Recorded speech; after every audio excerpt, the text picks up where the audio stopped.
আসসালামু আলাইকুম প্রিয় হবু শিক্ষকবৃন্দ, শুরু করছি আপনাদের জন্য পঞ্চম গণবিজ্ঞপ্তির চূড়ান্ত সুপারিশের পর করণীয় কিছু জ্ঞাতব্য বিষয় নিয়ে। এর আগে আমরা নিয়োগ বিজ্ঞপ্তি সুপারিশের যে চূড়ান্ত ফলাফলের যে বিজ্ঞপ্তি, আমরা সেটাই একটু চোখ বুলিয়ে নিতে চাই। প্রাথমিকভাবে সুপারিশ করা হয়েছিল মোট 22,33 জন শিক্ষককে। তাদের ভিতরে 12 জন শিক্ষকের অবশিক্ষকের নিবন্ধন সনদ জাল পাওয়ায় তাদেরকে এক্সক্লুড করে 22,021 প্রার্থীকে নিরাপত্তা বা পুলিশ ভেরিফিকেশন কার্যক্রম চালু রেখে তাদেরকে চূড়ান্ত সুপারিশের জন্য মনোনীত করা হয়েছে এবং এই সংক্রান্ত SMS সুপারিশপ্রাপ্ত প্রার্থী এবং সংশ্লিষ্ট শিক্ষা প্রতিষ্ঠান প্রধানকে SMS যোগে অবহিত করা হয়েছে। ngi.teletalk.com.bd লিঙ্কে প্রবেশ করে সরাসরি ইউজার আইডি এবং পাসওয়ার্ড ব্যবহারের মাধ্যমে নিয়োগ সুপারিশপত্র ডাউনলোড করে সুপারিশ করতে বর্ণিত প্রতিষ্ঠানে 19/9/2024 খ্রিস্টাব্দের মধ্যে যোগাযোগ করার জন্য অনুরোধ করা হয়েছে। এছাড়াও যোগদান করার পরে আরও একটি সবচেয়ে গুরুত্বপূর্ণ যে কাজ, সেটা হচ্ছে যে প্রার্থী যোগদানের নির্ধারিত তারিখের পরবর্তী 7 দিনের মধ্যে প্রতিষ্ঠান প্রদানগণ তাদের সরাসরি ইউজার এবং পাসওয়ার্ড ব্যবহার করে ngi.teletalk.com.bd ওয়েবসাইটে প্রবেশ করে জয়নিং স্ট্যাটাসে অবশ্যই ইয়েস ক্লিক করবেন, হইলে আপনার এই ক্ষেত্রে পরবর্তীতে সমস্যা হতে পারে। সো এই ছিল হচ্ছে আমাদের নোটিশের যে সার সংক্ষেপ সেটা। এখন আপনাদের চূড়ান্ত যে সুপারিশপত্র রয়েছে সেটা ডাউনলোড করার পর আপনারা প্রতিষ্ঠানে কিভাবে যাবেন, কি কি নিয়ে যাবেন, চলুন আমরা এখন সেই ব্যাপারে একটু আলোচনা করি।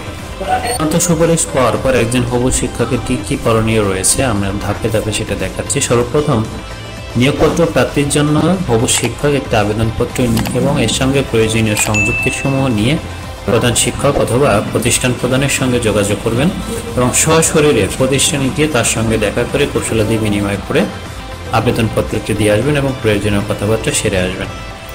দ্বিতীয়, নিয়োগপত্র যখন প্রতিষ্ঠান প্রধান আপনাকে দিবে তখন যোগদানের একটা আবেদনপত্র নিয়ে আপনি ওই প্রতিষ্ঠানে যোগদান করবেন।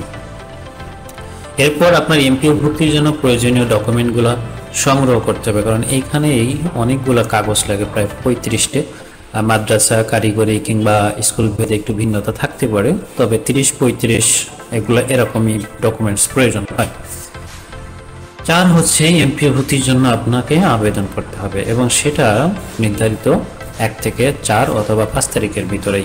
মাদ্রাসার ক্ষেত্রে প্রতি মাসের 1 থেকে 4 তারিখের ভিতরে গ্রাহক পর্যায়ে, দ্যাট মিনস এমপিওভুক্ত শিক্ষকের প্রতিষ্ঠান থেকে আবেদনটা অগ্রাহ্য করে দিতে হবে উপজেলা মাধ্যমিক শিক্ষা অফিস বরাবর।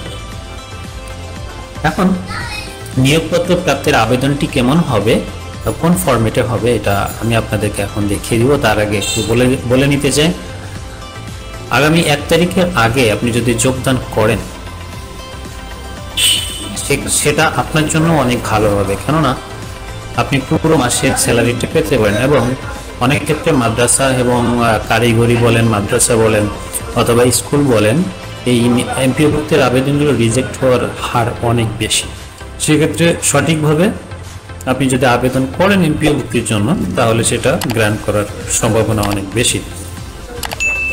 আরেকটা কথা বলে রেখি, মাদ্রাসায় যোগদানের থেকে বেতন হয় না, মাদ্রাসার কোনো বকেয়া নেই। আপনি যে মাসের জন্য আবেদন করবেন সেই মাস থেকেই আপনার বেতন চালু হবে, কিন্তু স্কুলের জন্য বকেয়া আছে, তবে তার জন্য আলাদা আবেদন করার প্রয়োজন পড়ে। চলুন আমরা নিয়োগপত্র পেতে আবেদনটা আপনি কিভাবে করবেন সেভাবে একটু দেখিয়ে দিই আমরা। প্রথমত তারিখ দিবেন, বরাবর প্রধান শিক্ষক অথবা সুপার আপনার প্রতিষ্ঠানের নাম দিবেন, তারপরে ঠিকানাটা দিবেন। বিষয় হচ্ছে নিয়োগপত্র প্রাপ্তির জন্য আবেদন। জনাব, যথাবিহিত সম্মান প্রদর্শন পূর্বক সবিনয় বিনতি নিবেদন এই যে আমি নিম্ন স্বাক্ষরকারী, তারপর আপনার নাম দিবেন। গত 21/7/2024 ইংরেজি তারিখে NTRC এর স্মারক নম্বরটা ঠিক আছে, আপনারা হুবহু স্মারক নম্বরটা দিয়ে দিবেন।